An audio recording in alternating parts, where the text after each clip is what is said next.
பிறந்து 1 வயசு கூட ஆயிருக்காது. அந்த குழந்தைய பெத்த தாய் கொதிக்கிற தண்ணியில போட்டு கொன்றுருக்காங்க.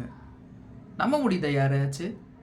என்னாலே இதை நம்ப முடியல. இந்த நியூஸ் நான் பார்க்கும்போது சீரியஸாக நம்ப முடியாமல் இருந்துச்சு.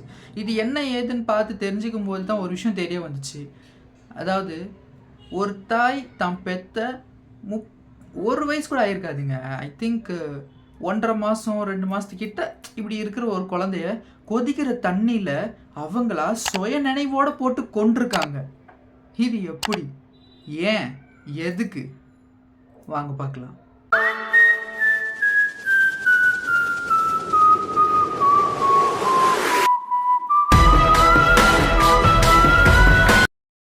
பெங்களூரில் இருக்கிற நாகக்கல்லுன்ற ஒரு கிராமத்தில் நடந்த விஷயம் தான் இது. இங்கே வந்து ஒரு பையன், மேரிட் மேன், அவர் பேர் வந்து மிஸ்டர் பவன். அவர் வந்து 10வது வரைக்கும் தான் படிச்சிருக்காரு. அதுக்கு மேலே படிக்கிற இன்ட்ரெஸ்ட் இல்லை. ஸோ அதனால படிப்பை விட்டுட்டு ஊர் சுற்ற ஆரம்பிச்சிருக்காரு. அண்ட் ஊர் சுற்ற ஆரம்பித்ததும் எப்படியாப்பட்ட ஆளுங்க கூடனா குடி அப்படி சரக்கு தம்முன்னு லைஃப் டோட்டலாக வேற ஒரு ட்ராக்கில் போயிடுச்சு. இப்போ என்ன நடந்திருக்குன்னா, பையன் ரொம்ப ஊதாரியாக சுற்றிட்டு இருக்கிறான், சரக்கு தம்முன்னு லைஃப்பை ஸ்பாயில் பண்ணிட்டு இருக்கிறான்னு நினச்ச பவனோட அப்பா அம்மா என்ன பண்ணியிருக்காங்க, அதே ஏரியாவில் 25 இயர்ஸ் 25 வயசான ஒரு பெண் ராதா அப்படின்ற ஒரு அந்த பேர் கொண்ட பெண்ணை, ராதான்ற பெண்ணை அவருக்கு திருமணம் முடிச்சு வைக்கிறாங்க. கல்யாணமாகி 1 வருஷம் ஆகுது. அவங்களுக்கு ஒரு குழந்தையும் பொறுக்குது. இருந்தும் பவன் சரக்கு தம்முன்னு அவர் எப்பவும் இருந்த மாதிரியே தான் இருக்காரு. கல்யாணத்துக்கு முன்னாடி எப்படி இருந்தாரோ அதே மாதிரி தான் இப்பவும் இருந்துட்டு இருக்கு. ஒழுங்காக வேலைக்கும் போகிறதில்ல, சம்பாதிக்கிறதில்ல, வீட்டில் இருக்கிற காசை கூட எடுத்துன்னு போய் குடிச்சிருக்குது, ஊரை சுற்றுறது இப்படின்னு இருந்திருக்கு. ஒரு நாள் ராதா தன்னோட கணவர்கிட்ட கேட்குறாங்க, நம்மளுக்கு கல்யாணமாகி 1 வருஷம் ஆயிடுச்சு, நம்மளுக்கு ஒரு குழந்தை இருக்குது, நீங்கள் என்ன நல்லா பார்த்துக்கல, பட் குழந்தைய நல்லா பார்த்துக்குங்க, குழந்தை கூட டைம் ஸ்பெண்ட் பண்ணுங்கள், குழந்தைய நல்லா பார்த்துக்குங்க, குழந்தைக்கு தேவையானது வாங்கி கொடுங்க, நீ இப்படி குழந்தைக்காக பேசியிருக்கிறாங்க. பட் அதை கூட பவன் கண்டுக்கிற மாதிரி இல்லை. பவனோட பிரச்சனை என்னென்னா, வேலைக்கும் போகிறதுல சரியா, சம்பாதிக்கிறதும் இல்லை சரியா, ஊரை சுற்றுறது குடிக்கிறதுன்னு இருந்திருக்காரு.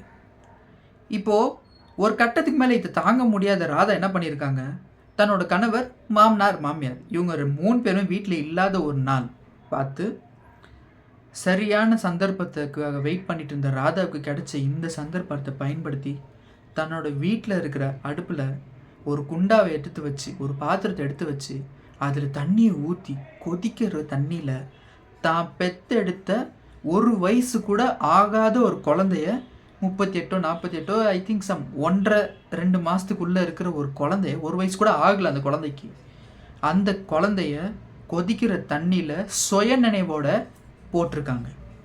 குழந்தை கொதிக்கிற தண்ணியில் கத்துது, கதறுது. ஆனால் தாய்க்கு வந்து கொஞ்சம் கூட எதுவுமே ஃபீல் வரல. அவங்க என்ன பிளான் பண்ணியிருந்தாங்கன்னா, குழந்தைய கொண்டுட்டு தானும் தற்கொலை பண்ணிக்கலான்னு இருந்திருக்காங்க. குழந்தைய கொண்டுட்டாங்க, பட் தற்கொலை பண்ணிக்கிற தைரியம் வரல. அதனால டக்குன்னு ஒரு நாடகத்தை போட்டிருக்காங்க. அக்கம் பக்கம் இருக்கிற எல்லாரையும் கூப்பிட்டுருக்காங்க, கத்தியிருக்காங்க, கதறி இருக்கிறாங்க.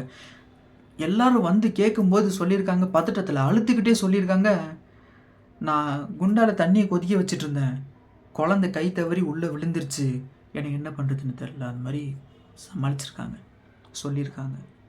உடனே அக்கம் பக்கம் இருக்கிறவங்க ஆம்புலன்ஸ்க்கு கால் பண்ணி குழந்தைய அந்த பாத்திரத்துலேருந்து எடுத்து போச்சு, ஹாஸ்பிட்டலுக்கு போச்சு. பட் ஹாஸ்பிட்டலுக்கு போனோடனே டாக்டரில் என்ன சொல்லியிருக்காங்கன்னா, குழந்தை எப்பயோ செத்து போயிட்டுதாகவும் சொல்லியிருக்காங்க. ஆனால் போலீஸ் அங்கே வந்து என்கொயரி பண்ணுவாங்க டெஃபினட்டாக. ஏன்னா போலீஸோட வேலை என்கொயரி பண்ணியே ஆகணும். என்கொயரி பண்ணும்போது குழந்தையோட அம்மா கிட்ட, அதாவது ராதா கிட்ட போய் என்கொயரி பண்ணும்போது அவங்க சரியாக பிடி கொடுத்து பேசலை, மாற்றி மாற்றி பேசியிருக்காங்க, மேனிப்புலேட் பண்ணிகிட்டே இருக்காங்க. சொன்னதை மாற்றி மாற்றி சொல்கிற மாதிரி அவங்க மாற்றி மாற்றி சொல்லிகிட்டே இருக்காங்க. இது வந்து ஒரு டவுட் கொடுத்துச்சு போலீஸ்க்கு. அவங்க வந்து கொஞ்சம் ஸ்ட்ரிக்டாக நடந்திருக்காங்க, அவங்கக்கிட்ட விசாரணையை கொஞ்சம் ஸ்ட்ரிக்டாக பண்ணியிருக்காங்க. அப்போது உண்மை வெளியில் வந்தது.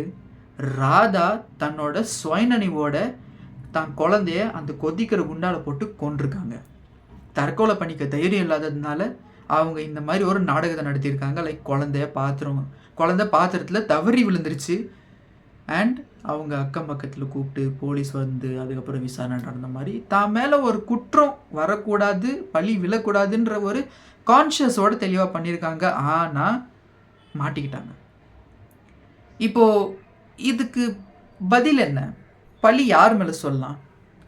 கல்யாணம் ஆகிருச்சுன்னு தெரிஞ்சு தன்னோட குடும்பத்தை சரியாக பார்த்துக்காத பவனா, இல்லை பையன் குடிக்கிறான், ஊரை சுற்றுறான், இதெல்லாம் தெரிஞ்சும் ஒரு பொண்ணை தான் பையனுக்கு கல்யாணம் பண்ணி வச்ச பையனோட அப்பா அம்மாவை சொல்லலாமா? பையனை பற்றி விசாரிக்காமல் பொண்ணு கொடுத்த அப்பா அம்மாவை சொல்லணுமா?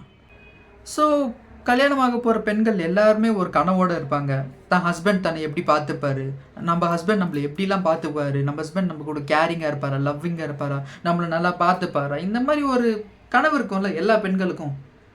கல்யாணமாக போகிற எல்லா பெண்களுக்கும் இந்த கனவு வந்தே வரும், ஒரு எதிர்பார்ப்பு இருக்கும். அது எல்லாமே போயிடுச்சே, இல்லையே, இப்போ நம்ம என்ன பண்ணுறது, லைஃபே இல்லையே நம்ம கையில், புருஷனும் சரியில்லை, லைஃப்பும் நம்மக்கிட்ட சரியாக இல்லை, என்ன பண்ணுறது அப்படின்னு தெரியாமல் இந்த முடிவெடுத்த தாயை சொல்கிறதா? வீடியோக்கு லைக், சேனலுக்கு சப்ஸ்கிரைப் மறக்காமல் பண்ணிவிடுங்க. அண்டு சேனலில் இன்னும் நிறைய வீடியோஸ்லாம் இருக்குது, போய் பார்த்து என்ஜாய் பண்ணுங்கள். அடுத்த வீடியோவில் சந்திக்கிறேன். பாய்.